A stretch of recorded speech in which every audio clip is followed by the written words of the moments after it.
आगे आगे जो है मेरे कन्हैया और पीछे पीछे मैया। जब मैया ज्यादा थक गई तो बैठ गई।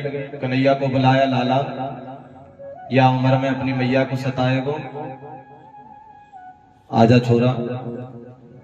कन्हैया बोले मैया तुम मुझको मारेगी। मैया बोली ना लाला तो को मारूंगी नहीं, आज तो तेरी पूजा करूंगी। माताओं की प्रेम की भाषा होती है। कन्हैया बोले तो मैया तू मेरी पूजा करेगी, तेरे हाथ में जो लाठी का कर रही है। मैया बोली वो तो या को डर लग रहा है तो ले छोरा या फेंक दिया बाजा। जो नारायण संसार को दंड देते हैं वो नारायण आज अपनी पूजा कराने के लिए मैया यशोदा के नजदीक आ रहे हैं। मैया साची बता पूजा ही करेगी ना। यशोदा बोली ना लाला आज तो तेरी पूजा ऐसे करूंगी, पंचोपचार पूजन नहीं पूरा षोडशोपचार पूजन करूंगी। और नारायण अपनी पूजा कराने के लिए जो मैया यशोदा के पास जैसे ही आए, मैया ने गप से हाथ पकड़ लिए और तुरंत जो है एक दो सांटी लगा दी। लाला रोना शुरू कर दियो, दिन प्रतिदिन बिगड़ तो जा रहा है तू, आज तो दंड नहीं दूंगी तो कल तू और बिगड़ जाएगा छोरा। तुरंत मैया है जो है लाला को लेकर अंदर गई और ऊखल से लाला को बांधने के लिए प्रयत्न करने लगी। भगवान जिसके पास धरण धारण हो जाते हैं या जिसके मस्तक पर विराजमान हो जाते हैं, हृदय में अवरुद्ध हो जाते हैं, उसके सारे बंधन अपने आप छूट जाते हैं। लेकिन आज भगवान को बांधने के लिए मां यशोदा प्रयास कर रही हैं। और सुखदेव बाबा ने भागवत में स्पष्ट कहा है कि मैया ने सारे महल में जितनी भी रस्सियां थी सब रस्सियों को लाके कन्हैया को बांधने का प्रयास किया, पर ठाकुर जी ने हर बार 2 उंगल रस्सी कम कर दी। करने को 3 भी कर सकते थे लेकिन 2 ही क्यों हुई। मानो भगवान एक इशारा ये देना चाहते हैं कि व्यक्ति के अंदर पूर्णता तरीके से विश्वास होना चाहिए कि मैं परमात्मा को पाकर ही रहूंगा, पहला। और दूसरा, व्यक्ति के अंदर इतनी भक्ति होना चाहिए, जीव के अंदर मनुष्य के अंदर इतनी भक्ति होना चाहिए कि उस भक्ति से वो परिपक्व हो जाए, फलीभूत हो जाए, उसको पा सके। लेकिन मां यशोदा ने वही काम किया, पीछे नहीं हटी मैया, सारी रस्सियों से बांधने का प्रयास किया। अंत तो गत्वा भगवान ने देखा कि यशोदा मैया अब थक चुकी है, तो तुरंत जो है 2 अंगुल रस्सी को मैया ने पूर्ण कर दिया और मैया ने लाला को बांधा।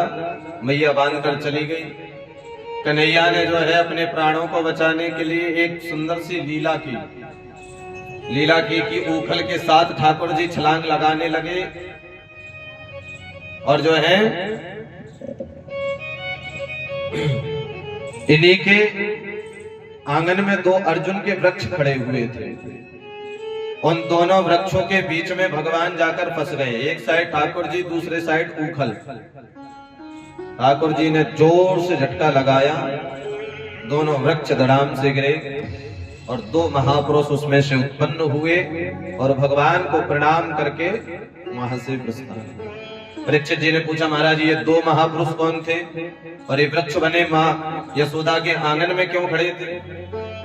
तब बताया सुखदेव बाबा कहते हैं दोनों, एक का नाम नलकूबर और एक का नाम मणिग्रीव नाम के, ये दोनों कुबेर के बेटे थे। सरोवर में स्नान नग्न अवस्था में कर रहे थे, परंतु जो है नारद जी वहां पर आए तो इन्होंने वस्त्र धारण नहीं किए। नारद जी का अपमान किया। नारद जी ने श्राप दिया कि जिस अवस्था में तुम खड़े हो इसी तरीके से वृक्ष बन के जीवन पर्यंत खड़े रहना। गलती का महसूस हुई, नारद जी को माफी मांगी। तब नारद जी ने कहा कि अब जो वाणी से निकल जाए महात्माओं के वो कभी रद्द नहीं होती है, परंतु मैं ये भी वादा करता हूं कि भगवान बाल रूप में आकर तुम्हारा कल्याण करें। आज ठाकुर जी के द्वारा दोनों का उद्धार हुआ। बोलो भक्त वत्सल भगवान की जय। नंद बाबा ने दोनों वृक्षों के गिरने की आवाज सुनी, तुरंत दौड़े आए और आते ही वृक्षों को आंगन में गिरे हुए देखे तो चिंता हुई और संकल्प ले लिया कि अब इस ब्रज को छोड़कर कहीं और जाएंगे और रहेंगे, क्योंकि जब से इस ब्रज में लाला मेरा हुआ है तब से किसी न किसी प्रकार की विपदाएं आ ही रही हैं, इसलिए अब इस ब्रज को हमें छोड़ना ही पड़ेगा। अपती गोकुल को, पूरे ब्रज को नहीं त्यागा, लेकिन जाएं कहां? तो उपनंद भैया से विचार किया।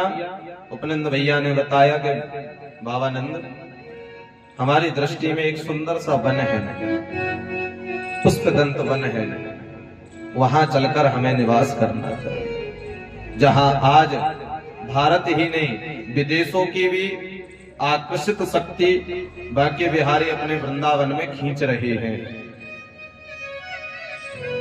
बाबा को समझ में आया और इस वृंदावन की तो महिमा जितनी गाए प्यारे उतनी ही कम है। वनम वृंदावनम नाम पसभ्यम नाविकाननम गोप गोपी गवां सेव्यं पुण्याद्रि तृणवीरुदम्। क्या वन है? वनम वृंदावनम नामम। वृंदा कहते हैं तुलसी को, जहां तुलसियों का वन हो वही वृंदावन। बोलिए वृंदावन धाम की, बांके बिहारी लाल की जय जय श्री राम।